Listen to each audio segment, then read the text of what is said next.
Bem-vindos à nossa conversa de hoje. Vamos mergulhar numa questão que, olha, é um clássico, né? Será que dá mesmo para entrar na política sem sujar as mãos? É um dilema antigo. E para guiar a gente nessa discussão, estamos usando uns trechos de um texto moralidadepolítica.pdf, do Roberto Cavalheiro. É um material que explora essa relação complicada entre moral e política, sabe? E como certas práticas podem, bem, afetar as instituições da República. Exato. E o nosso objetivo aqui é justamente esse: tentar desvendar o que o autor pensa sobre como a moralidade funciona, ou talvez não funcione, na política de hoje em dia. E principalmente, né, quais são as consequências que ele vê para essas estruturas republicanas que, no fundo, nos sustentam. É uma exploração dessa tensão, né, entre o certo e o errado e a realidade do poder. Certo. Então vamos lá, vamos tentar entender isso melhor. O texto já começa com uma ideia forte, né? Ele sugere que o agente político, a pessoa que está lá na arena, pode operar com regras morais diferentes. Aquela moralidade do dia a dia, comum, parece que fica meio de lado. Relativizada, talvez, em nome de objetivos maiores, políticos. Isso. Aliás, o texto faz uma observação bem interessante sobre agora. Diz que quase não se fala mais em moralidade, e quando muito, se fala numa, como é que ele diz? Temperança sem misericórdia. O que será que isso quer dizer, hein? Uma moderação meio fria, calculista? É uma boa pergunta. Essa temperança sem misericórdia? Pode ser isso mesmo, uma contenção que não vem de um lugar de compaixão, sabe? Mas de um cálculo. Estratégico, talvez até um pouco cínico. Uhum. E o cenário que o texto descreve para isso é fundamental. Ele fala numa guerra de narrativas, um campo de batalha mesmo, onde a ideia de uma moralidade comum que todo mundo compartilha parece que evaporou. Sumiu. É. O autor usa até a expressão torcidas políticas para falar desses grupos de apoiadores, né?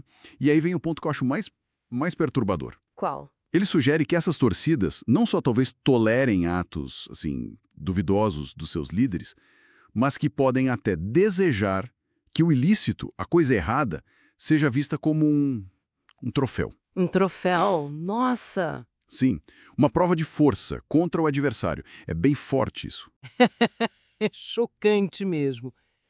Essa ideia do ilícito como troféu mostra uma inversão de valores, assim, muito profunda, onde ganhar a qualquer custo passa por cima de tudo. E isso nos leva, imagino, à preocupação central do texto, né? Se esse tipo de moralidade distorcida, ou sei lá, essa falta de debate sobre ela, vira o normal, o que acontece com as instituições? Exatamente. A questão-chave que o texto levanta é essa mesma. Essa normalização de uma moralidade política, digamos, flexível demais ou questionável, ela acaba infectando as instituições da República. Infectar, boa palavra. Corrompe não só os políticos, mas também quem está dentro dessas instituições. Juízes, promotores, policiais, enfim, quem tem o poder de prender, de soltar. É uma pergunta com um peso enorme para a saúde do nosso Estado de Direito, né? Com certeza. E como é que o texto desenvolve essa ideia da infecção? Ele busca outras referências? Busca sim. Para aprofundar essa parte, o texto vai buscar o Norberto Bobbio. Cita o Elogio da Serenidade e outros escritos morais. Ah, Bobbio, claro. E o Bobbio, segundo o texto, faz uma distinção que ajuda a gente a pensar.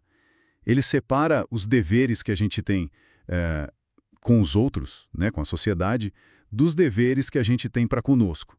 E a moralidade política, por definição, estaria focada ali, nos deveres para com os outros. O bem comum, a coletividade. Faz sentido. Só que, e aí vem o alerta do Bobbio, que o texto reforça, essa moralidade política tem limites. Ela se perde, se desvirtua, quando deixa de servir ao bem comum e vira só uma ferramenta para o proveito próprio, para a vantagem particular de alguém ou de um grupo. Entendi. O texto até cita uma frase que parece ser do Bobbio. Não há sistema moral que não contenha preceitos contra o uso da violência e da fraude. Quer dizer, mesmo numa moral adaptada à política, violência e fraude para benefício próprio, isso estaria fora de cogitação, seriam linhas vermelhas. Certo. Mesmo aceitando alguma flexibilidade moral na política, usar violência ou fraude para se dar bem, isso seria inaceitável, por essa visão. Mas o texto parece sugerir que, na prática, não é bem assim que acontece, né? Especialmente quando outras instituições entram nessa dança.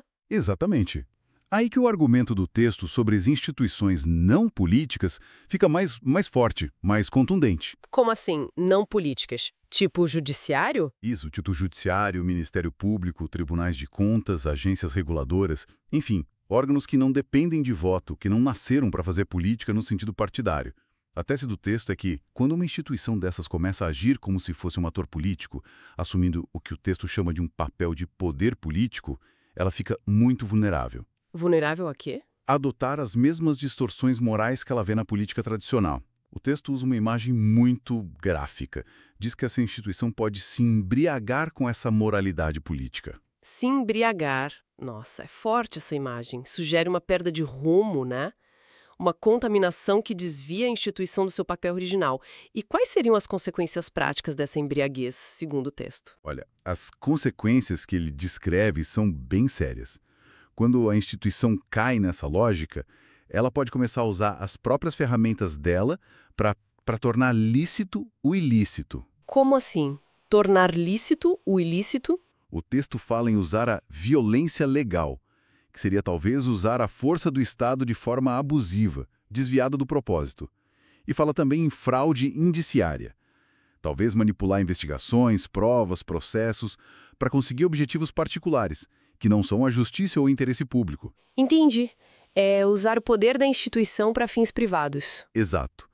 É aí que o texto lembra daquela metáfora clássica do Maquiavel, do leão e da raposa, a força e a astúcia.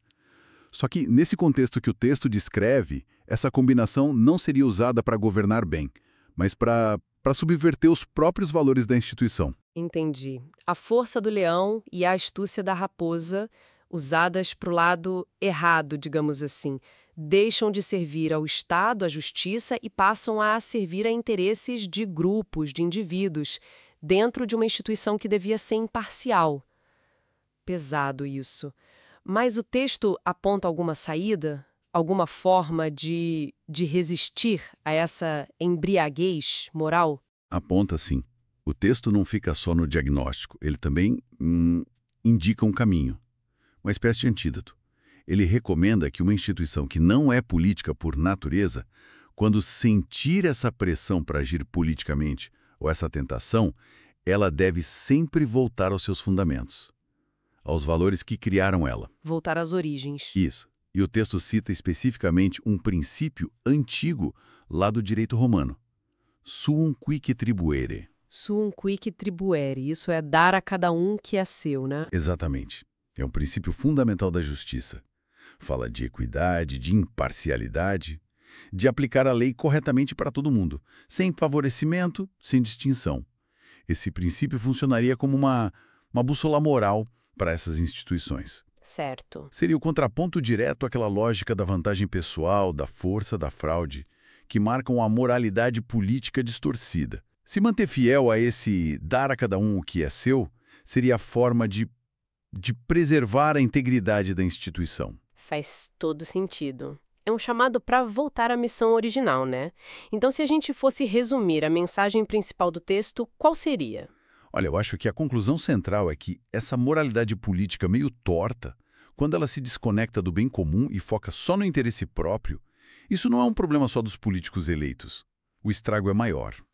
Essa dinâmica, ainda mais quando ela vira o padrão, quando é normalizada, ela acaba minando as próprias instituições que deveriam ser a base da República. Compromete a confiança das pessoas, desgasta a integridade das instituições e pode criar um ciclo vicioso que, no fim, enfraquece a democracia toda. Aquela tal contaminação que a gente falou não é algo superficial, é estrutural. Entendi. Não é só sobre indivíduos corruptos, mas sobre a possibilidade de corrupção das próprias regras, das funções das instituições.